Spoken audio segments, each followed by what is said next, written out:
द्विघटक तंत्र, two component system. Two component system में c का मान 2 होगा और इस c के मान को फेस रूल में रखने पर f = c minus P plus 2, क्योंकि टू कंपोनेंट सिस्टम है तो c का मान 2 minus P plus 2, then f = 4 minus p and f plus p = 4। तो हम कह सकते हैं कि स्वतंत्रता की डिग्री और प्रावस्थाओं की कुल संख्या 4 आनी चाहिए, डिग्री ऑफ फ्रीडम, और फेसिस का कुल योग 4 आना चाहिए। अब किसी भी सिस्टम के अंदर फेस की न्यूनतम संख्या 1 हो सकती है, तो स्वतंत्रता की कोटि की संख्या 3 हो जाएगी। हमें पता है कि फेस कम से कम फेस 1 हो सकती है, तो यदि p का मान 1 है तो f का मान ऑटोमेटिक 3 हो जाएगा। तो स्वतंत्रता की कोटि का मान 3 होने से किसी भी सिस्टम को पूरी तरह अभिव्यक्त करने के लिए ताप, दाब व संगठन मतलब सांद्रता तीनों चरों की आवश्यकता होगी, और इन 3 चरों को 3 लंबवत अक्षों पर दर्शाया जा सकता है। इस प्रकार एक द्विविमीय प्रावस्था आरेख बन जाएगा। इस प्रकार के आरेख को कागज पर नहीं बनाया जा सकता है, अतः द्विघटक तंत्रों के अध्ययन में किसी एक चर को स्थिर रखा जाता है ताकि शेष 2 चरों को 2 अक्षों पर व्यक्त करके द्विविमीय प्रावस्था आरेख प्राप्त किया जा सके। अब यदि फेस का मान कम से कम 1 होगा तो डिग्री ऑफ फ्रीडम का मान 3 हो जाएगा, और यदि डिग्री ऑफ फ्रीडम का मान 3 हो जाएगा तो हमें उस सिस्टम को डिफाइन करने के लिए 3 वेरिएबल्स की रिक्वायरमेंट होगी, और वे 3 वेरिएबल होंगे temperature, pressure and composition means concentration.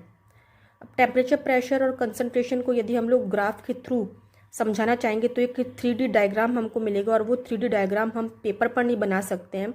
इसीलिए हमें उन तीनों वेरिएबल में से, उन तीनों चरों में से किसी एक को कांस्टेंट रखना पड़ेगा, तभी हम उन बाकी के बचे हुए 2 चरों को लेकर के पेपर पर ग्राफ बना पाएंगे और 2D डायमेंशनल ग्राफ की हम स्टडी कर पाएंगे।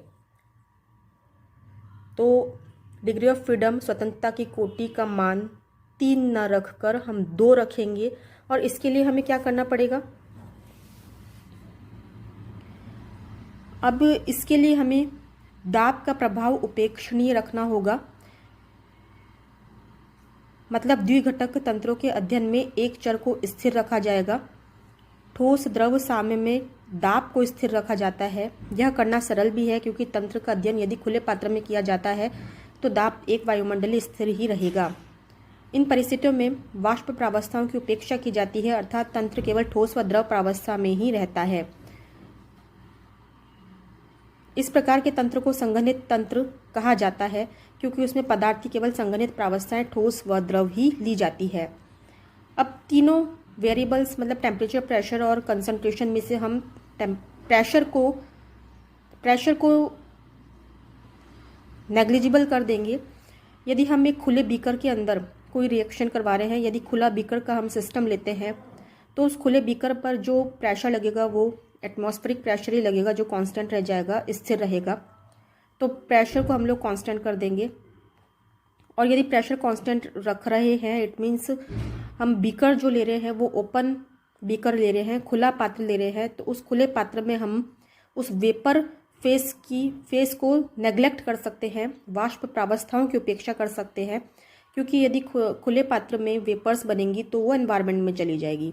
तो हम वेपर फेस को नेग्लेक्ट कर देंगे, और तंत्र में केवल ठोस, सॉलिड और लिक्विड फेस ही रहेगा। तो इस तरह के सिस्टम को हम कंडेंस सिस्टम कहेंगे, क्योंकि इसमें केवल सब्सटेंस की कंडेंस फेसेस, सॉलिड और लिक्विड ही ली जाती है। अतः वे तंत्र जिनमें दाब स्थिर रखा जाता है और वाष्प प्रावस्था की उपेक्षा की जाती है संघनित तंत्र कहलाता है। ऐसा सिस्टम जिसमें प्रेशर को कांस्टेंट रखा जाता है और वेपर फेस को नेग्लेक्ट कर दिया जाता है कंडेंस सिस्टम कहलाता है। अब संघनित तंत्र के अध्ययन के लिए प्रावस्था नियम को संशोधित करना होता है। चूंकि एक चर दाब स्थिर रखा जाता है, अतः स्वतंत्रता की कोटि की संख्या में एक कमी हो जाती है। अब क्योंकि हम कंडेंस सिस्टम की स्टडी के लिए फेस रूल को मॉडिफाइड करेंगे, जैसे ही हम दाब को कांस्टेंट रखेंगे तो डिग्री ऑफ फ्रीडम की संख्या में एक की कमी हो जाती है। कैसे, देखिए यहाँ पर f equals to C minus P plus two, जब मैंने आपको फेस रूल का डेरिवेशन पढ़ाया था उसमें आप देखना कि ये जो दो नंबर है उसमें से एक नंबर प्रेशर का है और एक नंबर टेम्परेचर का है। अब क्योंकि प्रेशर कांस्टेंट रख रहे हैं, तो कांस्टेंट रख रहे हैं तो इसमें से एक नंबर को हम घटा सकते हैं, प्रेशर को नेग्लेक्ट कर सकते हैं, तो बाकी बचा हुआ एक नंबर किसका हो गया, टेम्परेचर का। तो f equals to C minus P plus one और f plus P equals to C plus one. अब हमें पता है कि हम टू कंपोनेंट सिस्टम द्विघटक तंत्र की स्टडी कर रहे हैं, तो कंपोनेंट का मान 2 रख सकते हैं, तो 2 + 1 3 हो गया, और फेस कम से कम एक रह सकती है। तो यदि एक फेस का मान है तो डिग्री ऑफ फ्रीडम स्वतंत्रता की कोटि का मान 2 आ जाएगा। तो जहां पहले प्रेशर कांस्टेंट नहीं था वहां स्वतंत्रता की कोटि का मान, डिग्री ऑफ फ्रीडम का मान 3 आ रहा था, लेकिन जहां प्रेशर को कांस्टेंट रख दिया तो स्वतंत्रता की कोटि का मान 2 ही रह गया। तो एक चर को स्थिर कर देने से प्रावस्था नियम स्वतंत्रता की एक कोटि से नियंत्रित हो जाता है। एक वेरिएबल को कांस्टेंट कर देने से face rule degree of freedom एक कोटि से नियंत्रित हो जाता है और इसे नियंत्रित प्रावस्था नियम कहते हैं। इसे रेस्ट्रिक्टेड फेस रूल कहा जाता है। यह समीकरण फेस रूल प्रावस्था नियम का संशोधित रूप है, मॉडिफाइड फॉर्म है, जिसका संगणित तंत्रों के अध्ययन में उपयोग किया जाता है। अतः इसका कागज पर आरेख आसानी से बनाया जा सकता है। इसे सामान्यतः प्रावस्था नियम भी कहते हैं। अब यह इक्वेशन फेस रूल का मॉडिफाइड रूप है, जिसका कंडेंस सिस्टम की स्टडी के लिए यूज में लिया जाता है, और इसे किसी पेपर पर ग्राफ बनाकर इसकी स्टडी को आसानी से की जा सकती है।